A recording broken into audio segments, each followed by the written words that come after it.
So what we want to take a look at is how we can make selections in improved fashion using Photoshop CS5. There's some new features in CS5 that make selecting an image like we're looking at now a heck of a lot easier. I'm working with a document called model_bkg.psd, which is located in your resources folder that you can download from the site. Now what we want to do is we want to be able to isolate the model, and you'll notice that the model has strands of hair, and behind her hair is a white solid background. Ideally, what we want to do is replace that background with a pattern background. And in fact, you'll see in the layers panel, I do have that background layer. If you turn off the visibility of the model layer, you'll see the background that we want to add to this image.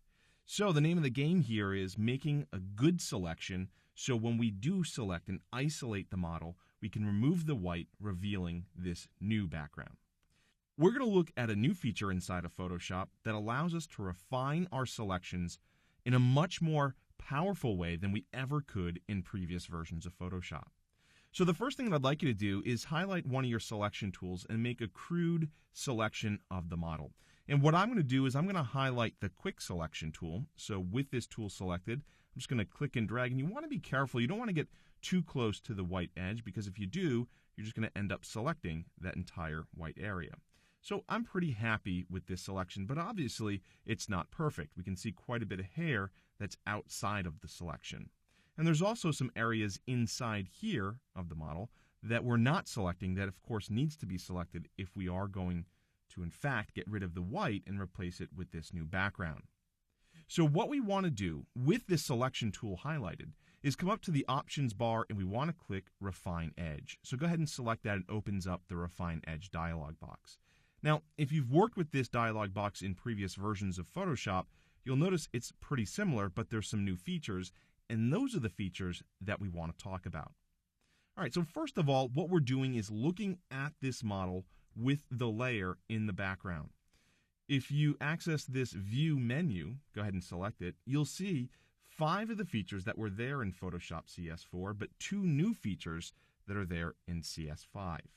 So most of these are self-explanatory. If you go ahead and select Marching Ants, you'll see the Marching Ant selection that we were looking at before we got into this dialog box. There's also On Black, which can be very helpful in cases where you're going to be getting rid of the white area and putting her on top of a higher contrast background, or even in our case, where if we come over to On Layers, the layer that we want to reveal is pretty light, so it's hard to see our selection in its entirety.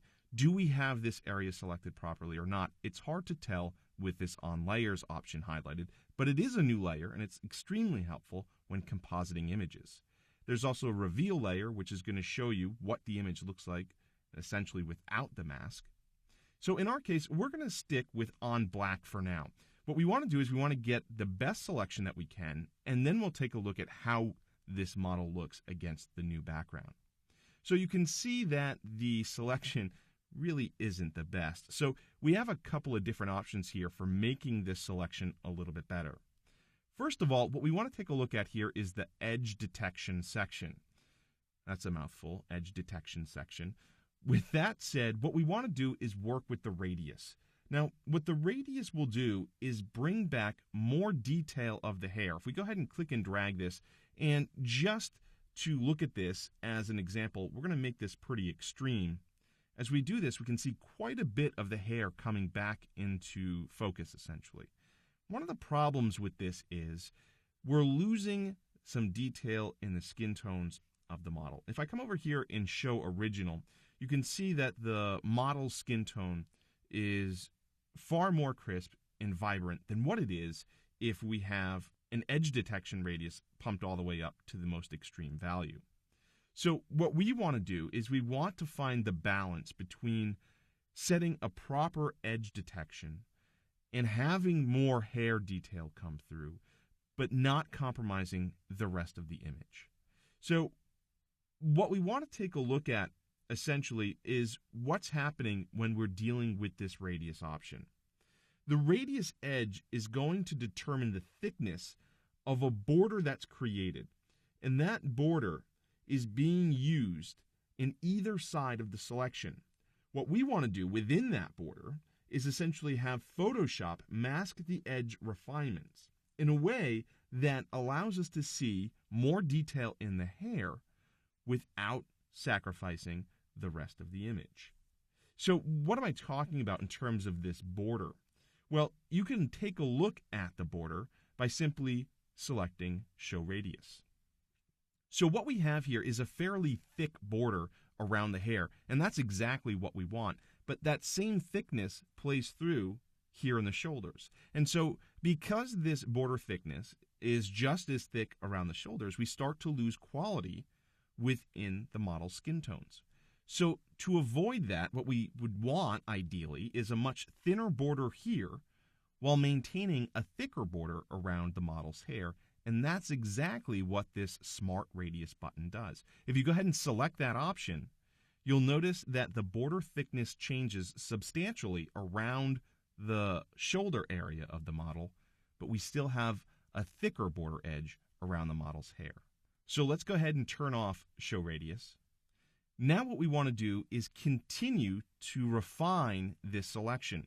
One of the problems here is we still have a lot of white in this area, and we want to get rid of that white. Over here, inside the Refine Edge dialog box, you'll notice we have a couple different tools. These tools are for refining the radius of our selection or erasing those refinements. So we're going to go ahead and highlight Refine Radius tool, and we're going to come in here, and you can change the size of your brushes using the bracket keys on your keyboard. You can make the brush size whatever you need it to be in order to make this work properly for you. I'm going to go ahead and click and drag in the white areas, and what it looks like I'm doing is it looks like I'm getting rid of the selection. I'm basically ruining it. I'm adding white. But once you let go of the mouse, you'll notice it is in fact removing that white area. So I don't want to spend a ton of time in here because this is simply a demonstration, but obviously on your own, you would spend quite a bit of time being careful and making sure you're selecting exactly what you want to select. Now, if you do something and make a mistake, for example, you come in here and you drag on the model and you decide that you really don't want to add to the radius in that way, well, what you could do is come back, select this tool, and you could erase any refinements that you did make. But in this case, I'm pretty happy with what I've done. So, last thing that you may want to do to soften up some of these selections a little bit, maybe drag the slider for smoothing over just a tad. A lot of times when you're going to work with the smoothing option, you can also work with the contrast option. You can also shift the edge a little bit. Notice, again, it's changing that radius selection. I don't want to talk about these adjustments so much because they were available in CS4, but what I do want to point out is another new option inside of CS5, and that's the decontaminate colors. If you take a look at some of the hair strands here, there's contamination within that hair. The contamination is the original background color.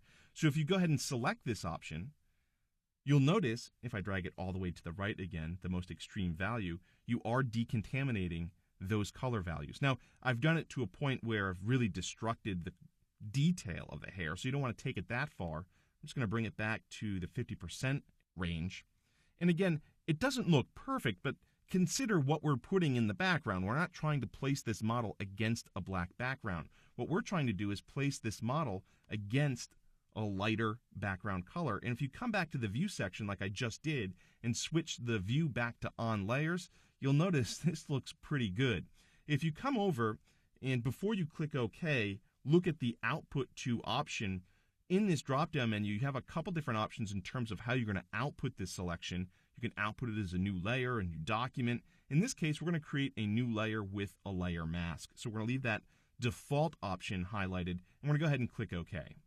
Once you click OK, if you take a look at the image, the selection looks pretty darn good. Right now, I'm at 50%, but if I come over and highlight the zoom tool, and I zoom in to the model's hair strands, all the way up to 100%, you can notice you've preserved a tremendous amount of detail within the hair, yet you were able to extract the solid white background, allowing you to place this new background color or pattern behind the model. And you could never do this that quickly using some of the traditional tools in previous versions of Photoshop.